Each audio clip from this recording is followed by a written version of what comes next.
Dan saya terus terang ya, Bapak-bapak, Ibu-ibu sekalian, tidak mau negeri ini dipimpin oleh pemimpin yang memenangkan pertarungan pemilu dengan cara curang. Haram hukumnya. Karena itu pertanggungjawaban dunia akhirat. Saya kira Bang Yusril juga ke sana juga sebagai partai kanan luar, partai bulan bintang. Jadi haram hukumnya kita dipimpin oleh orang yang mendapatkan kekuasaan dengan cara curang, dengan cara membayar, dengan cara mengakali sirekap, dengan cara mengakali manual dan lain sebagainya. Karena itu, kalau kita melawan hari ini adalah perlawanan konstitusional, bukan perlawanan inkonstitusional. Dan mudah-mudahan forum ILC ini menjadi satu forum untuk mengabarkan bahwa kita masih bisa bersuara dan terus melawan kecurangan. Dan kita tidak melawan orang, kita melawan sebuah fenomena, kecurangan, ketidakadilan, ketidakbenaran, dan hal-hal yang merusak demokrasi kita. Karena kita tidak ingin negara ini menjadi negara otoriter kembali. Kita tidak ingin negara ini seperti negara Orde Baru. Karena itulah kita butuh perlawanan agar demokrasi kita tetap tegak. Wassalamualaikum warahmatullahi wabarakatuh.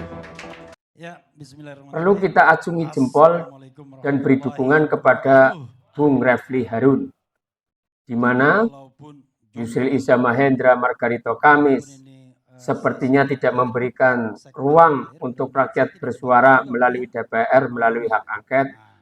Tapi saat ini kita tahu keseriusan Refli Harun dalam memperjuangkan pemilu yang jurdil, luber, dan jurdil. Di sampingnya ada EF Saifullah Fatah, dan kita pun patut acungi jempol pula bagi EF Saifullah Fatah. Kedua orang ini bukan orang partai, tapi bagaimana mereka teman-temannya berburu dengan jabatan dan kedudukan, mungkin uang juga.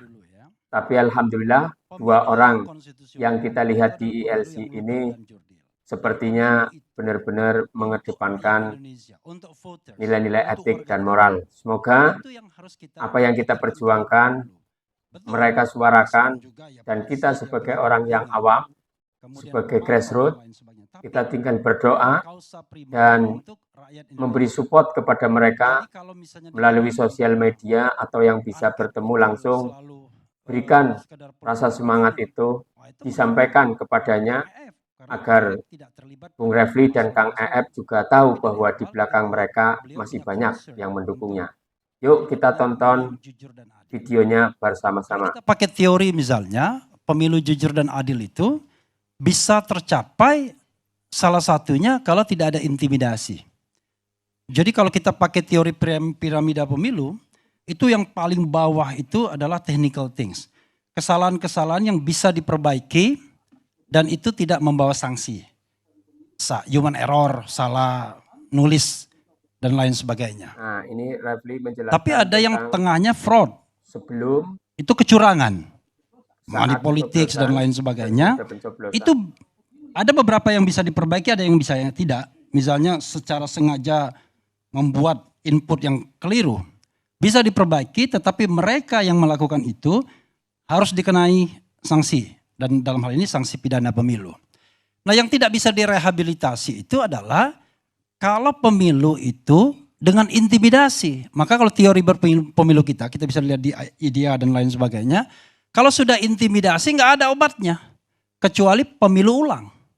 Nah, persoalannya kan tentu kita akan tanya. Intimidasinya tahap seperti apa? Maka kita lihat dulu puzzle-nya, serpian-serpiannya. Ada pemanggilan terhadap kepala desa misalnya. Kalau tidak datang, dipanggil aparat keamanan. Kemudian ada ya sangat mungkin intimidasi terhadap ASN misalnya. Yang semua itu harus dibuktikan. Tetapi kalau kita lihat misalnya kecurangan pemilu yang merupakan bagian dari perdebatan kita dan juga nanti hak angket. Kita kan tahu. Kalau kita bicara tentang kecurangan pemilu bukan hanya soal pencoblosan saja. Pencoblosan itu adalah tahap kedua. Kalau kita lihat sekuen pemilunya. Pra pencoblosan, pencoblosan dan pasca pencoblosan. Yang kita sedang bicarakan ini barangkali mayoritas pencoblosan dan pasca pencoblosan. Tetapi protes orang terhadap pemilu yang tidak jujur dan tidak adil, itu sudah dimulai ketika pencoblosan belum dilakukan. Saya berkali-kali bikin konten podcast. Saya mengatakan, frankly speaking, kenapa Presiden Jokowi mau cawe-cawe di pemilu? Kenapa dia mau memastikan agar calon yang dia endorse yang akan menang? Dan jelas kita tahu yang di endorse ternyata putra sulungnya sendiri. Saya mengungkapkan 4 alasan. 1, dia khawatir dengan kasus korupsinya. Paling tidak kasus korupsi yang melibatkan anaknya yang dilaporkan misalnya Ubadillah Badrun ke KPK. Walaupun belum ada tindak lanjutnya. Tapi kan isu berseliweran. Saya ingat betul yang namanya almarhum Rizal Ramli berkali-kali mengatakan bagaimana yang namanya cepat kaya itu mudah. Jualan politik. Saham kosong dan lain sebagainya bisa dibagikan. Setiap izin-izin perusahaan bisa dapat sahamnya. Saya kira anggota-anggota DPR paham itu. Nah, itu soal korupsi. Kedua, saya bilang soal yang terkait hak asasi manusia. Saya mau frankly speaking, mungkin yang lain suka atau tidak suka. KM 50, still big question. Jelas sekali pelanggaran hak asasi manusianya. Tapi negara abai untuk to protect, to fulfill human right. Lalu apa lagi? Dia memastikan yang namanya political dynasty. Presiden Jokowi tidak mau kalau dinasti politiknya kemudian tumbang satu demi satu, terhenti. Hati-hati dengan partai yang sekarang mungkin bisa menjadi pemenang nomor 1 atau nomor 2. Saya dengar sudah ada konspirasi untuk kemudian menumbangkan ketua umumnya. Kita lihat nanti. Katanya itu dari internal dan sahih. Saya tidak mau menyebutkan partainya, tapi nanti dalam waktu dekat akan ada kongres luar biasa dan lain sebagainya untuk bagaimana menguasai partai politik. Dalam hal tadi, kelanjutan rezim. Nah yang keempat saya bilang alasannya adalah ada proyek-proyek, ada legacy dari pemerintahan Presiden Jokowi yang belum selesai. Yang harus dipastikan keberlanjutannya. Pertanyaannya kenapa? Kan kita bisa berimajinasi. Kalau ada proyek IKN yang jumlahnya lebih dari 500 triliun, kira-kira siapa yang mendapatkan proyek-proyek tersebut? Siapa yang kemudian memiliki kepentingan terhadap proyek yang begitu besar tersebut? Makanya kemudian harus dilanjutkan proyek tersebut. Nah, isu mengenai keberlanjutan ini sudah dimulai oleh teman saya namanya Muhammad Qodari. Sayangnya dia tidak ada di sini. Dia lemparkan yang namanya Jokpro, Jokowi Prabowo. Itu kalau tidak salah pada saat COVID atau sebelum COVID. Saya pernah berdebat di salah satu pada COVID. Ya, Jokowi Prabowo. Itu kan bahasa lain dari 3 periode sesungguhnya. Dia sudah tahu dan bukan dia political scientist. Nggak mungkin dia tidak tahu bahwa konstitusi hanya mengatakan 2 periode saja. Tapi dia lontarkan itu sebagai testing the water. Dan akhirnya dikonkretisasi beberapa menteri dengan jelas soal 3 periode. Untungnya ada ketua umum partai beliau yang kemudian menghadang keinginan untuk 3 periode tersebut. Kalau seandainya tidak dihadang oleh ketua umum PDIP, jadi itu barang.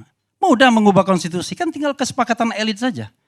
Kalau ketua umum PDIP jadi, ketua umum Golkar jadi, Jokowi jadi, kemudian ketua umum Nasdem jadi, kemudian ketua umum PKB jadi, ketua umum PKS jadi, atau PKS nggak usah diajak.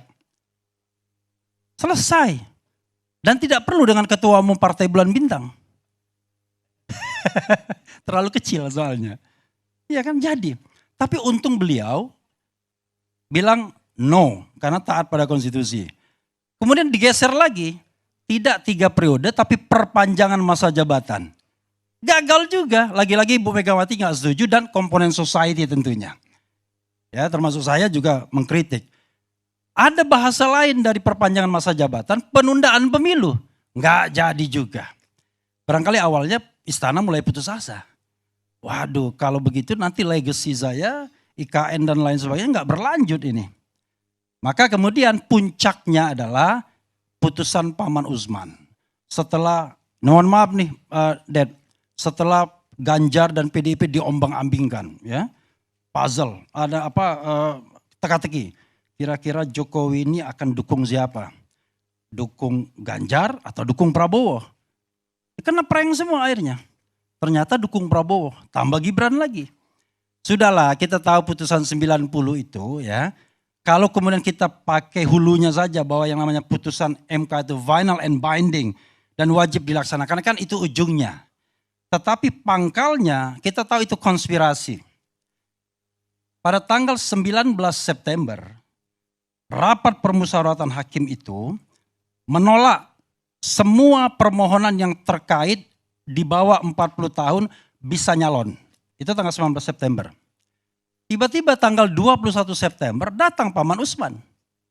Dia pengaruhi beberapa hakim, maka posisinya 54 jadinya. Yang tadinya posisinya tidak 54. Jadi posisinya tadinya 71 atau 62.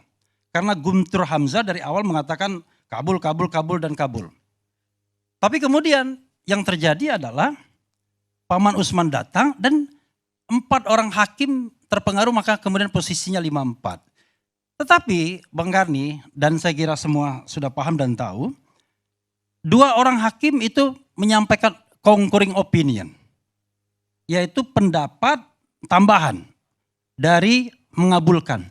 Tapi kalau kita baca concurring opinionnya, Eni Nurbaningsih dan Daniel Yusmik mengatakan yang bisa itu dia minta adalah gubernur saja. Baik sudah selesai menjabat maupun sedang menjabat. Maka kemudian kalau kita tidak terburu-buru, kalau kemudian tidak dipaksa terburu-buru putusan itu, sesungguhnya belum selesai putusannya. Harus dikompromikan lagi. Dan paling tidak, kalau kita pakai konstruksi concurring opinion tersebut, berarti yang disepakati adalah kalau berpengalaman menjadi gubernur dan atau sedang menjabat gubernur. Kan itu yang disepakati 5 orang sesungguhnya. Tapi dipaksakan, makanya kemudian Hakim Konstitusi Wakil Ketua Saldi Isra merasa heran.